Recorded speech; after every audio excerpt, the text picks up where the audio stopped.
Good evening, welcome to Left, Right and Centre. I'm Vishnu Shom, April 10th, 2025, a day that will echo through the chapters of justice in India. After 17 long years, Tahawwur Rana, the Pakistani-Canadian mastermind behind the horrific 26/11 attacks in Mumbai, has finally landed on Indian soil, Delhi. Extradited from the United States after a relentless diplomatic battle, this is not just a reality check for the terrorist, it's a thunderous victory for India in an unyielding fight against terror.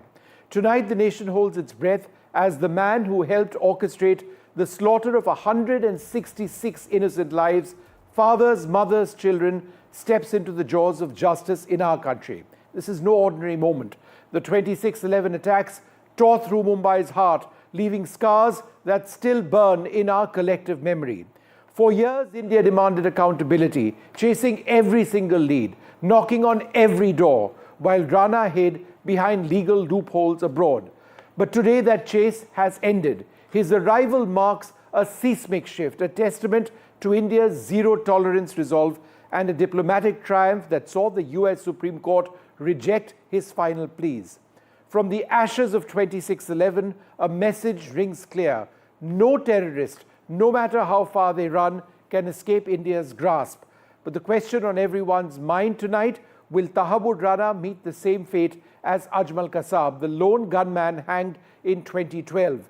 As the National Investigation Agency prepares to interrogate him in Delhi before a potential trial in Mumbai, the stakes could not be higher. Will Rana's secrets unravel Pakistan's role further? Will he hang like Kasab, or will justice take another path? This is more than a trial, it is a reckoning. It's a massive win in India's war on terror, proving that justice delayed is not necessarily justice denied. Stay with us as we bring you every twist, every turn in this very important chapter. Well, we've got several of our correspondents tracking this story right now, Aishwarya, Ghazali and Sunil Prabhu. Ghazali, let me come to you first. The first pictures have now emerged of Tahawwur Hussain Rana in India. What happens next? We don't know yet whether he has been brought to the NIA headquarters where Sunil is based, but we are picking up that he is very likely to be brought here for physical appearance in the Patiala House Court. The public prosecutor, another senior lawyer, advocate who will be representing the NIA, they are already inside the court. The judge has also come in.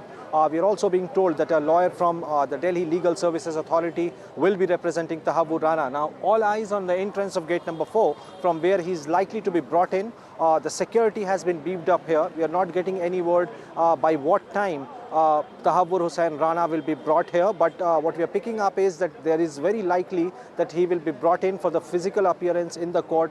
And inside the court, the legal experts suggest that the argument will be very simple in terms that either it will be judicial custody or the agencies will press for Tahawwur Rana's custody to get more details. And once he is brought in here, even if it is judicial custody, he will be sent back to Tihar, where already the security has been beefed up for a special cell for Tahawwur Rana.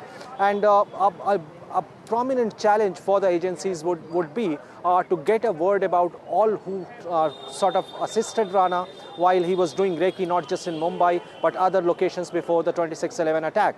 And it is not the first time that he will be facing investigating agencies. As you know, that he has underwent a trial and he was convicted there in the United States as well, where he was interrogated by the agency. So he is a hardened terrorist, and to get the facts out, to get all the details from Tahawwur Hussain Rana will be a challenge for the agencies as well.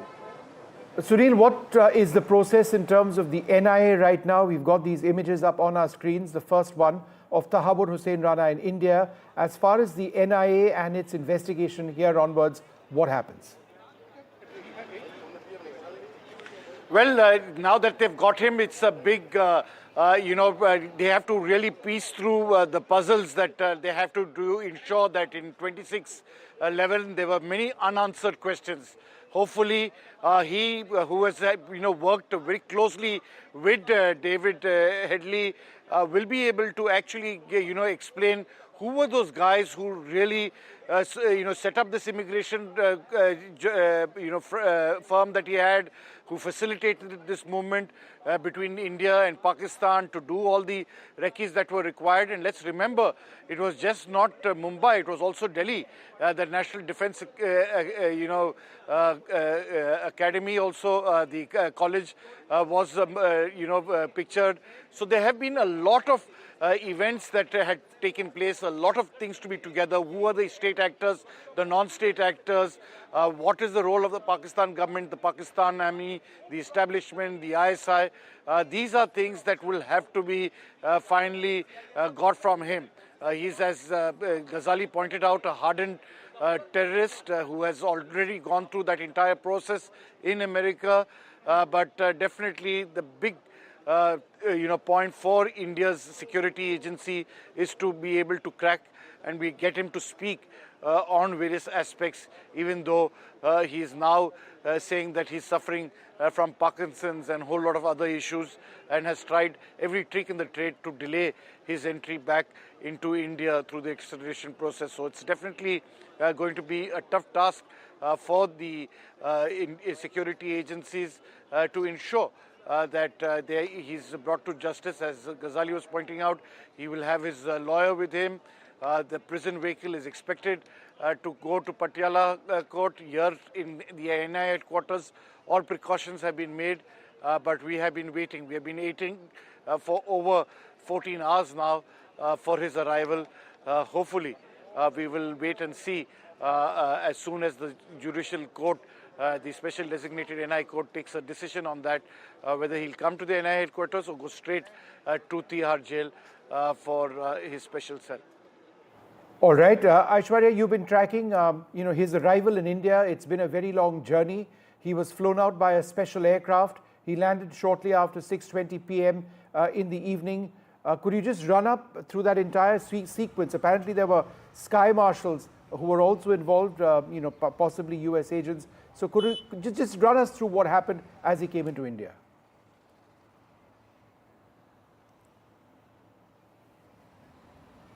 Well, it was a coordinated effort by the NIA, NSG, Home Ministry officials and the Ministry of External Affairs as well that possibly had helped the US officials who were there for a successful extradition of Tahawwur Rana, and it was around 6 to 7 p.m. when Tahawwur Rana landed in Delhi, and emotions were running very, very high as far as the 26/11 Mumbai attack survivors are concerned. They all wanted to see that one glimpse of Tahawwur Rana in custody of the NIA, and that picture was released by the National Investigation Agency, where we can see the NIA officials along with Tahawwur Rana. And certainly what we can confirm to our viewers right now, as I am standing outside the Palam Technical Airport, that all of those vehicles, the bulletproof car, the squad personals, the ambulances that have gone inside have not come out yet.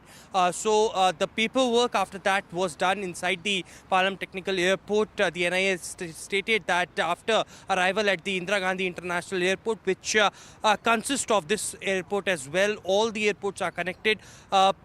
Soon after that, the medical examination was done at this very airport, and the senior officials from all of those agencies who were the part of this coordinated effort have gone inside, and finally the paperwork is done. We are still not sure whether Tahawwur Rana has left the Palam Technical Airport, because the security is still intact as what we had been reporting since this evening or in the afternoon as well. The police personnel have still been deployed, and at the stretch the agencies wanted to have a very, very smooth passage for Tahawwur Rana to take him from the Palam Technical Airport towards the Patiala House Court or either the NIA headquarters.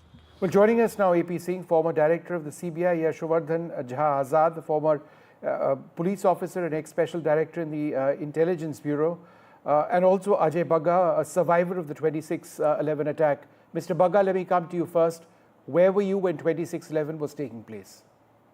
Yeah, my wife, Rajita Kulkarni, and I were at the Taj at the Masala Craft restaurant. One of our friends, a German member of European Parliament, was visiting with a big parliamentary delegation. And India had a very narrow escape because that whole bus of the parliamentarians got delayed at the Bombay airport. They wanted to meet some Bollywood personalities, so they went towards Juhu instead of coming to the hotel. And by the time they reached, the attacks had started.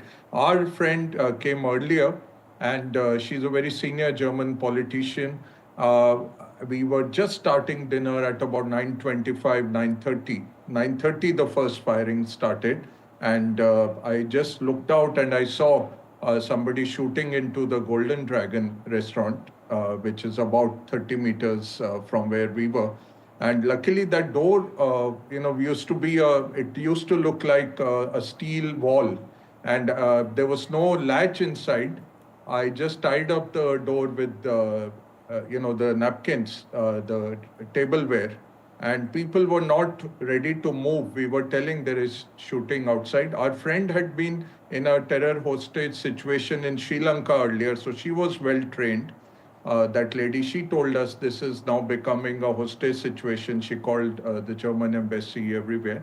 And so we were then hiding in the kitchen. Vishnu, both sides, there were people killed. On the right was the Shamiana 24/7 coffee shop. And on the left was Golden Dragon. There, nobody survived. Everyone was killed there. We were providentially safe in Masala Craft. And then after 2 hours, the hotel moved us to the chambers through the basement area of the staff entrance. We were moved out to the chambers, and we were there. About 200 people were there. Unfortunately, a politician gave a media interview, and he said 200 CEOs and very senior people of Mumbai are trapped here in chambers, and we want to be rescued. And this was live on media. And there the call came कि हिंदुस्तान का वजीर है फंसा हुआ है chambers में तुम chambers में जाओ. And they came around 3:30. They entered chambers and opened fire. Just then, Vishnu, our evacuation had started from the fire escape. One old lady fell down. I bent down to pick her up, and I told Rajita that we'll not push. People were pushing and running down. I said, we'll not push. We'll wait for our turn. We were in the line, and then all of a sudden in front of us, there was nobody alive. One Taj staffer turned, and that saved our life. He took bullets in his back. And we hid in a conference room lying on the ground for the next about 7 hours. And through the night, he was crying. And we had nothing but aspirins and whatever people had in terms of painkillers. There were 2 doctors with us. We tied up his wounds as well as we could, but he made it to hospital, but he did not survive finally. But actually, we saw people, a line in front of you of human beings, and then all of a sudden, there's nobody left. All were killed. So that was the thing. And then NST came at 10, and as we came out, that was the footage you showed yesterday. As we came out, they started firing from the upper floors. So whole night they tried to break into the chambers. There was one commando who kept firing back. So, their firing was AK-47s, 56, very heavy firing and machine gun firing, while our side was a small tick, tick sound would come. One policeman with a revolver was guarding us. And we were all lying down in the lavender room and the other conference rooms. 5:30, I thought it's over, because huge smoke started coming in. They were throwing grenades from the top to try to break the building. And very heavy smoke came in. We couldn't breathe. I thought it's over because there was a flimsy door between us and them. But somehow God was kind, and we made it out by 10 o'clock. Ankur Chawla, an author and a survivor of 26/11, also with us. Ankur, where were you when the attacks took place? I was actually right next to Golden Dragon itself, in a bar called Harbour Bar. So at that point of time, like Sir mentioned, we were over there, and I was just a few months into my job as a management trainee to the Taj Hotels. But we had gone, there were internal stairs to Wasabi, a Japanese restaurant. We had gone there, and then from the back areas, we also reached to the same place, like sir mentioned, towards the chambers. And then I think about 2:33 p.m., is when we all thought, or we got a lot of pressure to do the evacuations. And I think that's where I think a lot of mess happened because of that. And then terrorists came from all over the place, and they were, really shooting up in the air to whoever, and whatever comes to, to them. There were two batches who could evacuate as well, and it was quite surprising and very respectful to see that there were some Taj managers who had gone out to drop the survivors, and then they came back in to take another batch as well. Unfortunately, after the second batch, I think the shooting started, because of which we could not do anything, and everybody ran wherever they could. There were a lot of people, like you mentioned, in the chambers, but I was towards the the human chain, which was sort of taking out the survivors. So we had to run downstairs towards the lockers and then the linen room and the laundry room, along with a few other managers and the people from the Taj. Next day morning at about 8:39 is when, of course, we were in touch with everyone outside. So next day in the morning at about 8:39 is when we really got calls that there will be commandos to come and rescue and evacuate you guys out as well, along with the management. So we were again lucky enough to just come out in the morning at about 8:39 and sort of get out. We're also joined by a real hero, Anjali Kulte, a nurse who saved the lives of 20 pregnant women. Anjali ji, thank you, आप हमारे साथ बात कर रहे हैं। 26 नवंबर 2008 को आप एल्ब्लेस hospital में थे, एक एंटीनेटल वार्ड में आप उस वक्त थे, काम कर रहे थे। 20 प्रेग्नेंट लेडीज़ आपके साथ, आपके अंडर थे, आपके केयर में थे, और अजमल कसाब उस हॉस्पिटल को स्टॉर्म किया था, गन फायर शुरू हुआ था, सिक्योरिटी गार्ड्स को मारा गया था। उस वक्त आपने किया क्या? मैं उस रात नाइट ड्यूटी में थी और मेरे वार्ड में, एंटीनेटल केयर यूनिट वार्ड में 20 प्रेग्नेंट वुमन थी। और जैसे कि हमें हॉस्पिटल में फ़ोन पे पता चला कि सीएसटी स्टेशन पर फायरिंग हो रही है, तो आपको इमरजेंसी तैयारी करनी है। तो जैसे हम काम में लगे हुए थे, तो 9:30 पौने 10 के दरमियान हमें जब कामा हॉस्पिटल के पीछे के रास्ते से आवाज़ें सुनाई दी फायरिंग की। तो जब हम खिड़की से झांक रहे थे, तो हमने देखा कि 2 टेररिस्ट आगे भाग रहे थे और अपनी पुलिस जो है फायरिंग कर रही थी। उस वक्त कामा हॉस्पिटल का गेट काफ़ी छोटा होने की वजह से वो लोग छलांग लगाकर अंदर आ गए थे। और उन्होंने जब मेजॉरिटी में हमें खिड़की पे झांकते हुए देखा, तो उन्होंने फायर किए थे। उसमें मेरी एक सर्वेंट थी जो जख्मी हो गई थी, और उसे फिर मैं कैजुअल्टी में लेके गई थी। तब तक कामा हॉस्पिटल में किसी को मालूम नहीं था कि टेररिस्ट कामा हॉस्पिटल के अंदर आ चुके हैं। लेकिन जब मैंने वो सर्वेंट को कैजुअल्टी में लेके गई, तब जब मैंने ऑन ड्यूटी जो आरएमओ थे उनको बताया, और कि भाई सीएसटी स्टेशन से जो टेररिस्ट फायरिंग कर रहे थे वो अभी अपने हॉस्पिटल में आ गए हैं, तो उनकी वजह से ही अभी ये जख्मी हो गई है, तो आप पुलिस को फ़ोन करो। उन्होंने पुलिस को फ़ोन करने के बाद पुलिस 5 मिनट में कामा हॉस्पिटल में आ गई थी। और उस वक्त जब मैं अपनी वार्ड की तरफ फिर से जाने लगी, तो मैंने देखा कि वो टेररिस्ट जो है मेन गेट पर दोनों सिक्योरिटी गार्ड को फायर किए थे, और वो जख्मी होकर नीचे गिर गए थे। ये देखकर तो मैं काफ़ी घबरा गई और अपनी वार्ड की तरफ भागी थी, और मैंने अपना वार्ड का मेन गेट बंद किया और सभी 20 प्रेग्नेंट वुमन को उनको एक छोटे से रूम में, जहां पेशेंट के पैंट्री में 10 बाय 10 के रूम में उनको शिफ्ट किया, और सभी मोबाइल स्विच ऑफ कर दिए थे।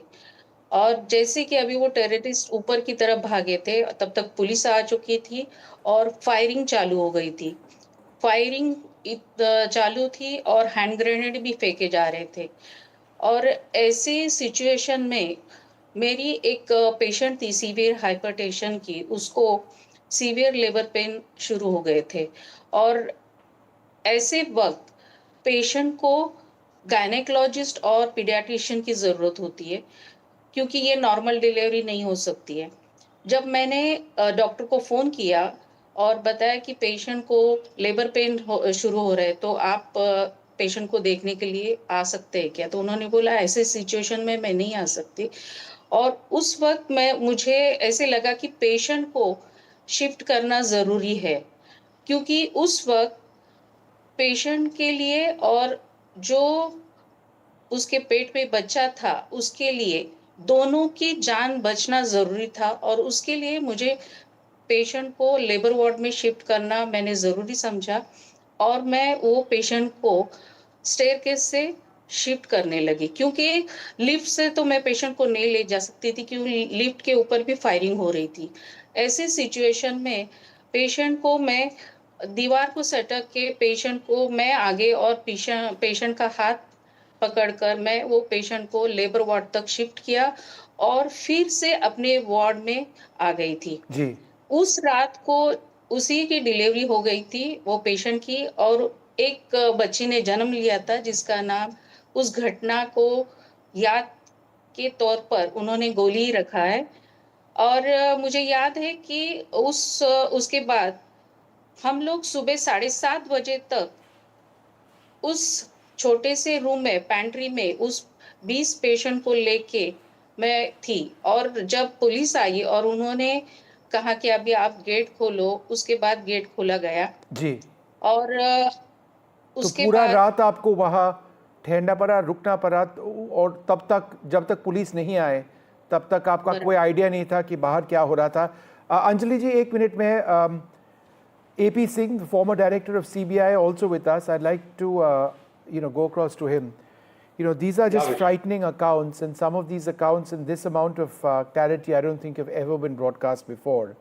And I think, spare a thought for Anjali Kulte, who just spoke to us, the number of lives that she saved in a dire, dire situation at the Kama hospital.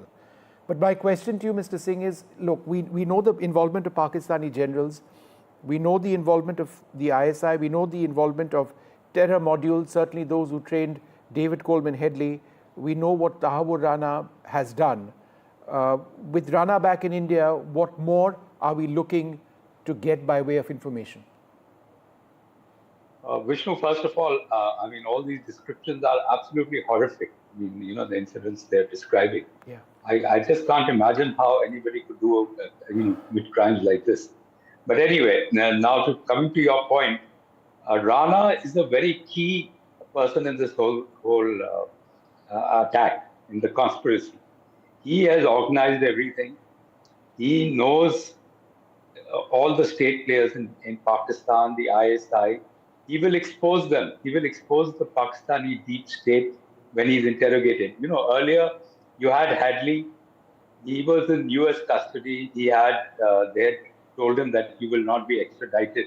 So he was not, he really was not under any pressure. He did give statements, but he was under no pressure. Rana is going to be under a lot of pressure because he's going to be interrogated in great detail. He's available in India. And so I think that this has been a big achievement for the Indian government to get him extradited there. And I definitely think that President Trump gets a lot of credit for this because he was categorical. He said in February that we are sending him back. So I think it's really going to work out well. It's a great extradition. The last time we had a good extradition like this was Abdul Salem in 2004 or 2005. After that, you haven't been able to extradite anybody of importance in this country. You know what I'd like to do, Mr. Singh, is actually tell our viewers and explain to our viewers how a lot of things actually changed from the time of 26/11. I've got this explainer which will give you an idea. Since the 26/11 Mumbai attacks in November 2008, India has undergone significant transformations in our approach to combating terrorism. The coordinated assault by the Lashkar, which killed 166 people and injured over 300, exposed critical vulnerabilities in our security framework and spurred a series of reforms aimed at strengthening our counter-terrorism capabilities. Let's look at institutional reforms, because this resulted in the creation of the NIA, the National Investigating Agency.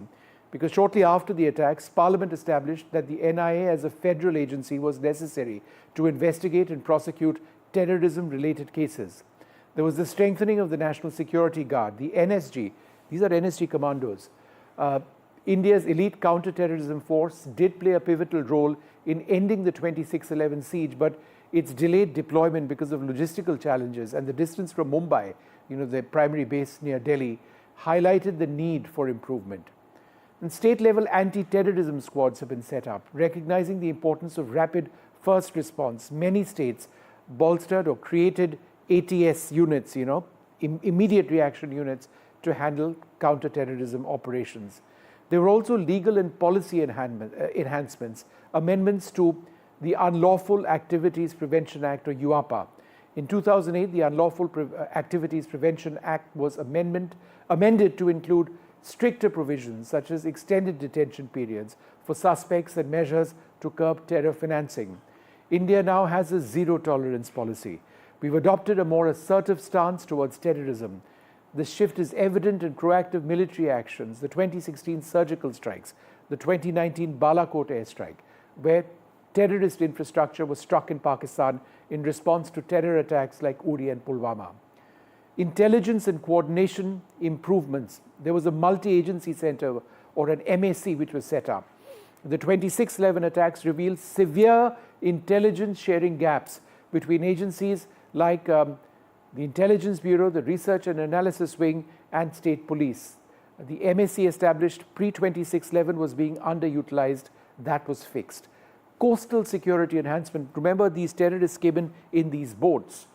The attackers' arrival by sea exposed India's porous coastline. After 26/11, the government launched the Coastal Surveillance Network. There were radar stations and automatic identification systems which were set up. International cooperation. India leveraged global outrage over 26/11 to deepen counter-terrorism ties. The US, for instance, signed an agreement in 2016 to share terror-related information.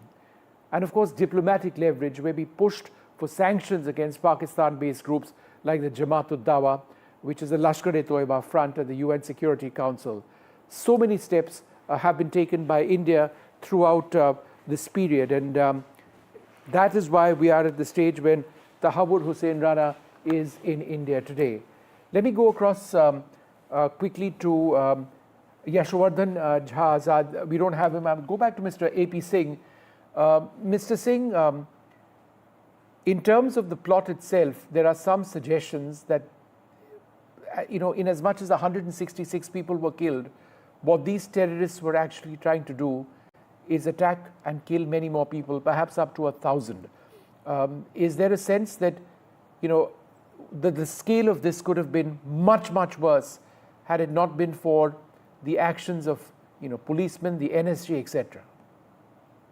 Yes, definitely it could have been much worse, but I still feel that there was some time lag in the reaction. People did not realize that this is actually a terrorist attack. It took them time to, get moving. Initially, they thought it was a gang war of Bombay, some gang fight. But once they got together, then it was a very concerted action. It took time, but finally they did do the job. I just want to go back to, some of those who survived all of this. Ajay Baga, let me come back to you. Have you been able to deal with what you went through on that day? Does it keep coming back to you? It does. A lot of board meetings happen in chambers. I was a member of the chambers, so I had to go back in a month I went through the entire route that we had taken, right from Masala Craft through the basement, the staff entrances, and to the chambers. And we went and hugged all the employees who survived. A lot of Taj employees gave up their lives to save us. They were led by Hemant Oberoi, who was there yesterday on your show, Vishnu.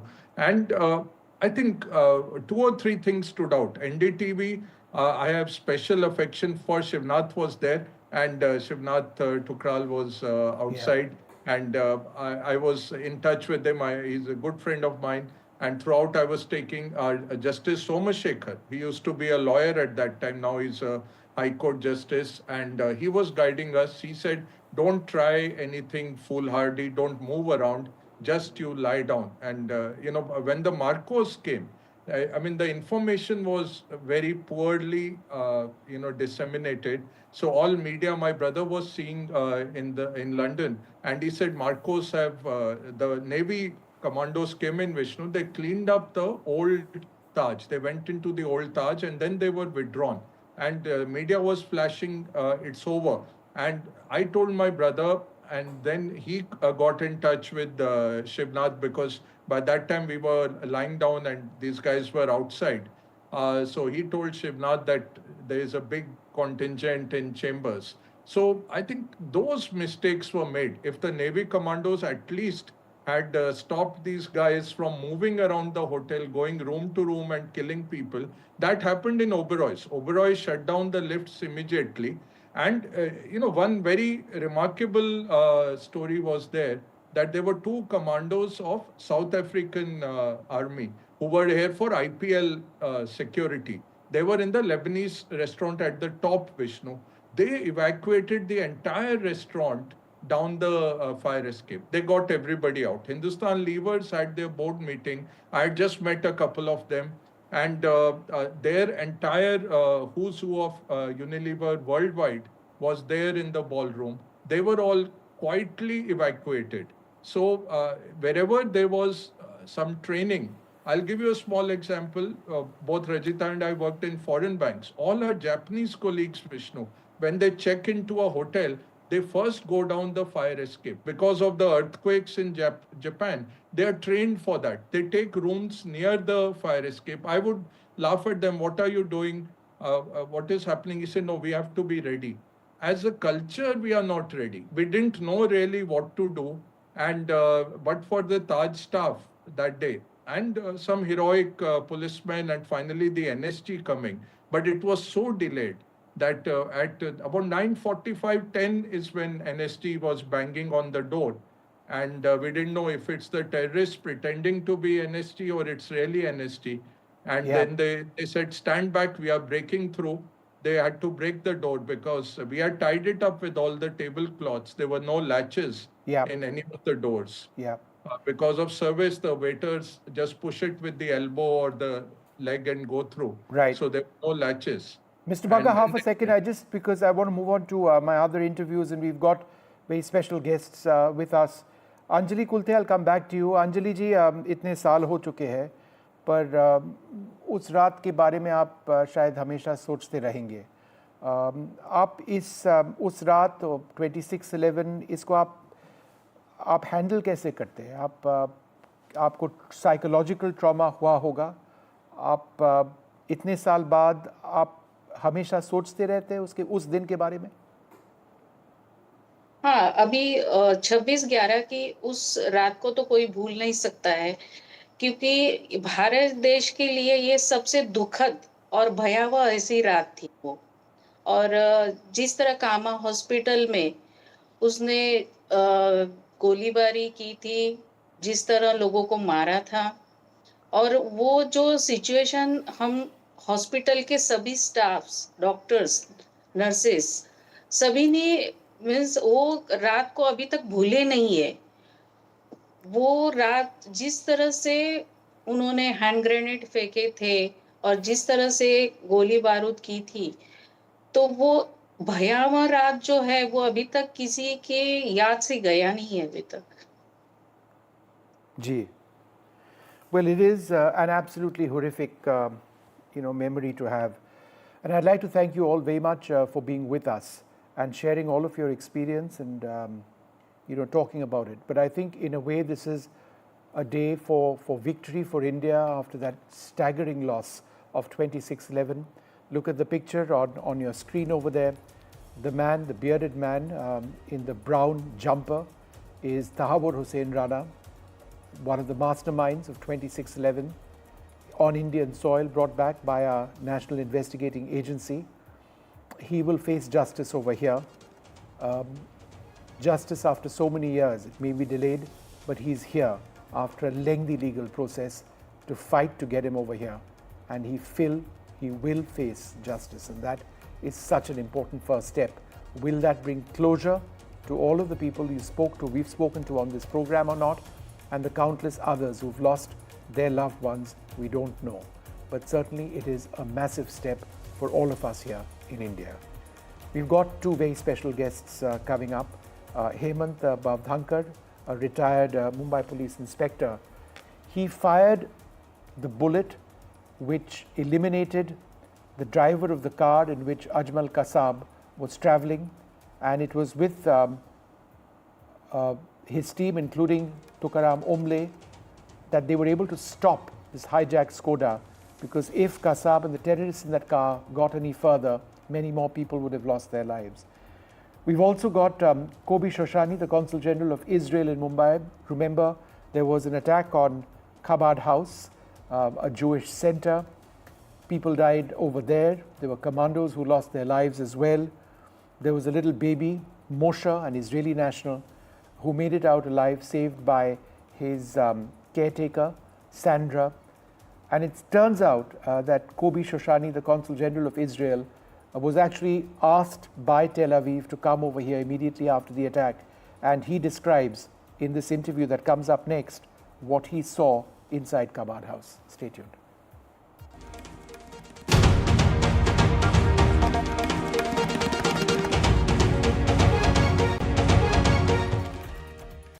Joining us now, a very special guest as we go back all those years and look at what happened on 26/11. I'm joined by one of the bravest sons of India, Hemant Bhavdhankar, a retired Mumbai police inspector who played a huge role in the capture of Ajmal Kasab. Hemant जी नमस्कार, शुक्रिया आप हमारे साथ आज बात कर रहे हैं। 17 साल हो चुके हैं, तहव्वुर राना को अब इंडिया वापस लाया जा रहा है, कुछ ही घंटों में वो इंडिया में होंगे। इस पे आपका क्या रिएक्शन है? आपके ख्याल से अब फाइनली जस्टिस, कानून को सर्व किया जाएगा? First of all, I would like to congratulate NI team that successfully they are bringing Tahawwur Rana, plotter of 26/11 attack on Mumbai city. And as you said, the justice will be served to all of us, not only the martyrs, innocent people gave their lives there, injured person, but every citizen of India, the justice will be served to them. Hemant ji, let me ask you a question. You were in that police checkpost when you intercepted that vehicle in which Ajmal Kasab, one of the most dreaded terrorists who'd come across from Pakistan, was seated. It was a hijacked Skoda car, and you played a huge role in his capture. You were part of that team from the DB Marg police station when the driver of the hijacked Skoda car, Abu Ismail Khan, was shot dead. Can you tell us about the encounter?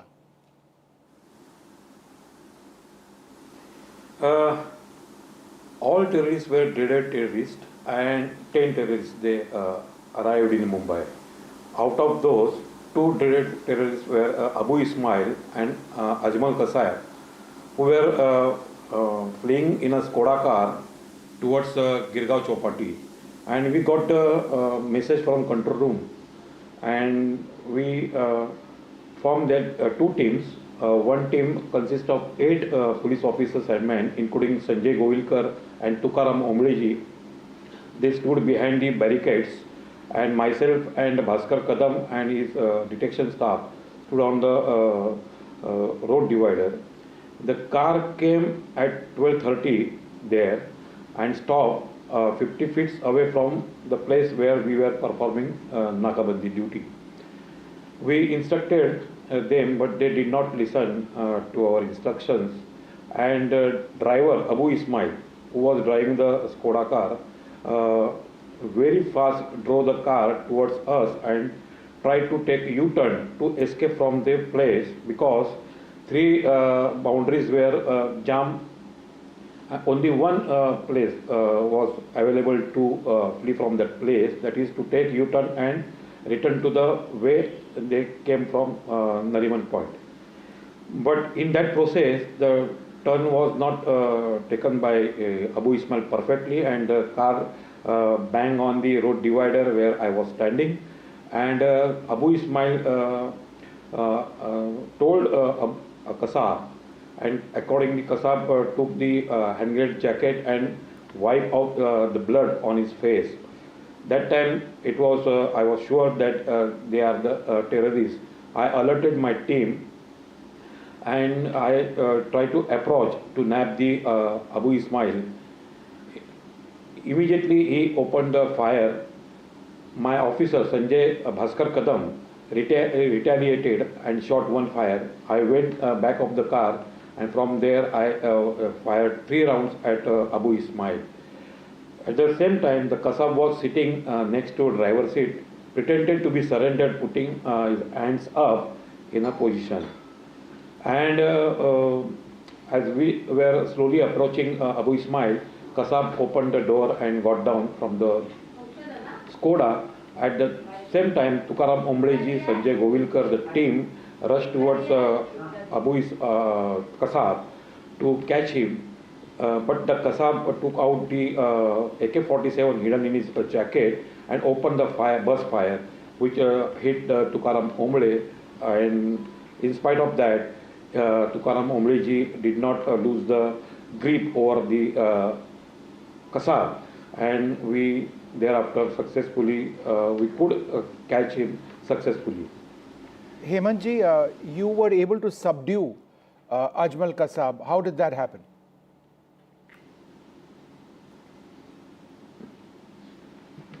No, Tukaram Ombleji, Kasab did not get the opportunity to move because of the grip threatened by the Tukaram Ombleji. And in that process, we able to catch the Kasab alive there. We had 2 weapons, and rest of the staff was having lathis. In spite of that, they were carrying 2 AK-47, 2 pistols, and 1 live hand grenade in their cache.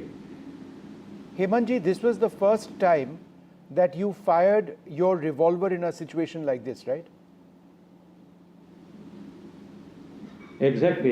Yes, this was my first encounter where I have to retaliate and fire shot at. And you were able to eliminate the driver, the terrorist who was driving the car. You eliminated him. That's correct? Myself and you can say Bhaskar Kadam, who also fired 1 shot at Abu Ismail. And I think the bottom line, Hemantji, is that if your team hadn't carried out this action, many more innocent lives would have been lost if that car with Kasab and the other terrorists went to another area. That's why we are discussing this, right? The damage would have been much more. Definitely. But the speed of the team, of my team, was very high at that point of time. When we got the message from control room at 12:15, we had a short meeting. At that time, my entire team told me, being a team leader, they told me that in any case, the car will not pass from this point. And with their support, moral support, we could give that result. Hemantji, you're one of our bravest sons, you and that entire team, but you lost Assistant Sub-Inspector Tukaram Omble. Could you tell us a little bit about Omble? Yes, he was a very assistant sub-inspector. He was that day was having very great enthusiasm, and when he reported to me at that point in time, and we were checking the vehicles at gunpoint and asking the passenger of the car. So at that time, Tukaram Omble, the speed of Tukaram Omble was at very high, and I have to tell him to take care of yourself. And because of him, I think rest of 15 our police personnel could survive that there. we can say it is the incarnation that we are having now, because Tukaram Umble gave sacrificed his life over there, and he saved us there. That is what I personally feel. One final question. You've spoken about the psychological impact that this has had on you. After 17 years, have you been able to deal with that day, that moment, that encounter?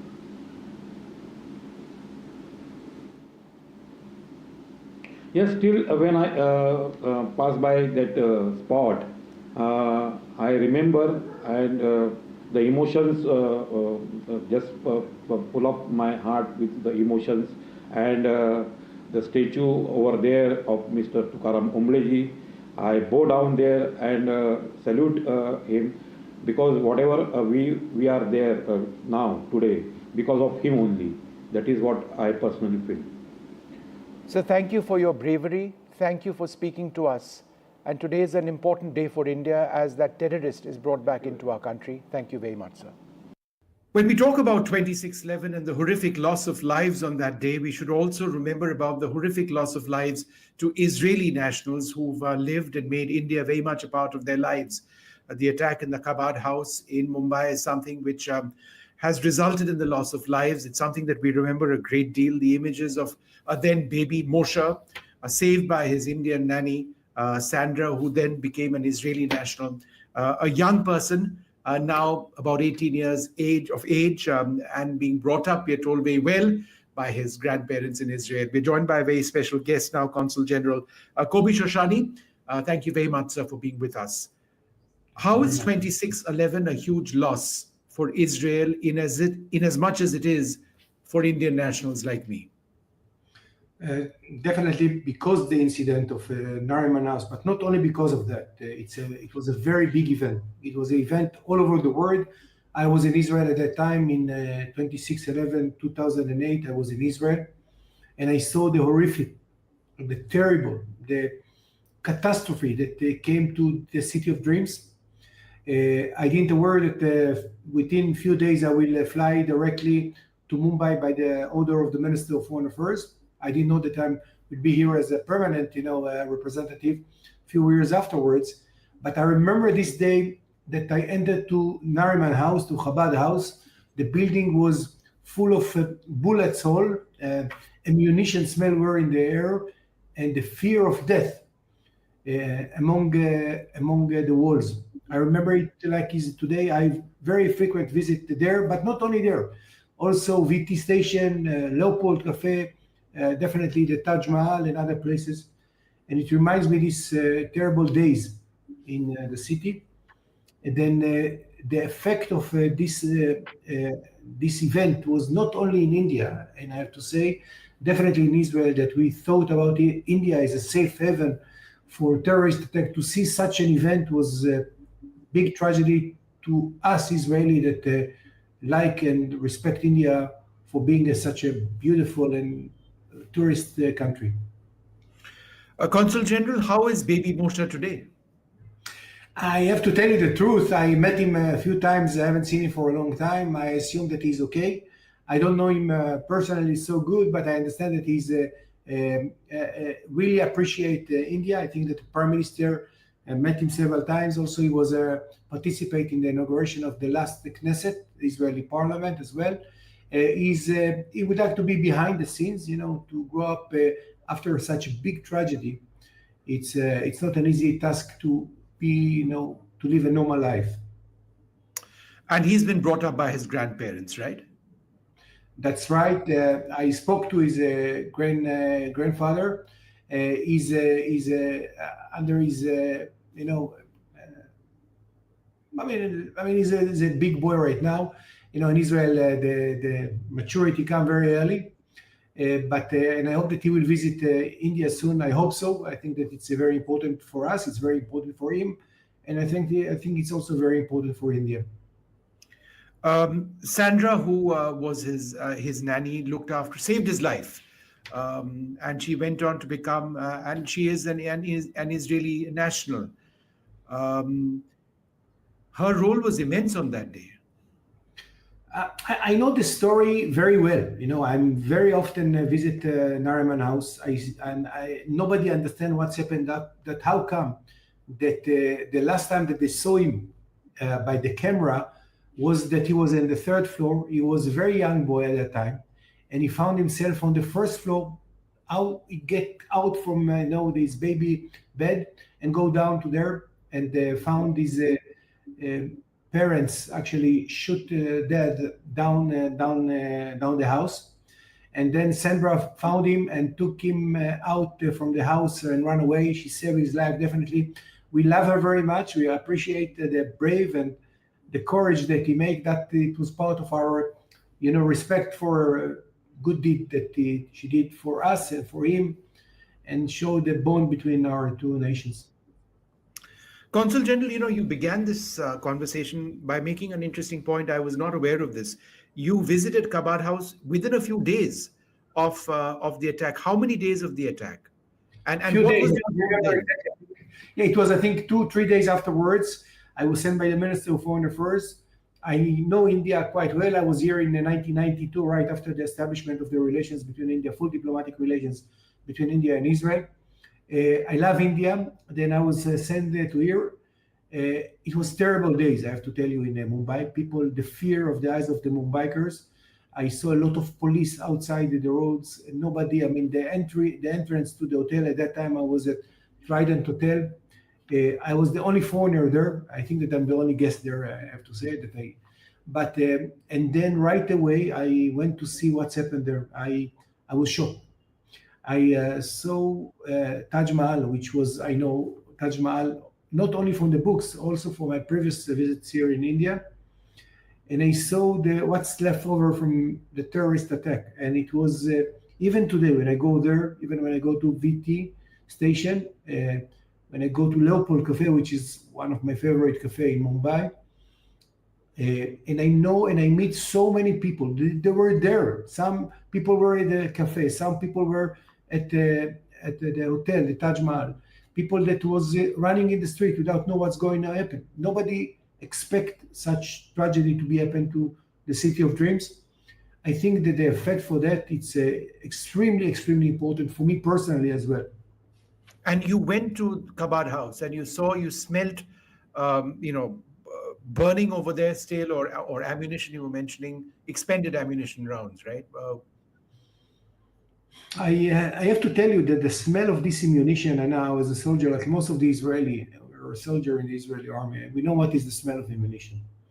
But when he's in a place that it was a lively place a few days before, when you see bloods, some of the bloods belongs to Indian soldier. Some of the bloods belong to the families, to the guests that were there. Then everything is mixed together. I would like to add, with your permission, one more point, which is, I think, very, very important. The only place in Mumbai that mention all the victims of 26/11 is in Nariman House, in the roof of Nariman House. Every 26/11, I go there and put a wreath to respect all nationalities and religion, by the way. Some of them were Muslims, some of them were Christians, some of them Hindus, some of them Jews, some of them were Indians, some of them are non-Indians. Terrorists, they are not have any distinction between blood. And I think what happened today, I think, is a closure of a circle or a beginning of a closing of the circle of these terrible days. I have to say that I would like to congratulate India, standing firmly. It's a big win for diplomacy, definitely for Prime Minister's government, Modi's government, not to give up and to bring criminal into justice. I think this is not extremely important for only for India. It's also extremely important for the victims and the family of the people who lost their life and injured. Some of them physical and some of them mental. And I met them once in a while. And I think that I don't know if to say happy day, but definitely it's a very important day. Consul General, thank you so much for speaking to us. It is truly a time for reflection. Thank you very much indeed, sir. Thank you. Thank you so much.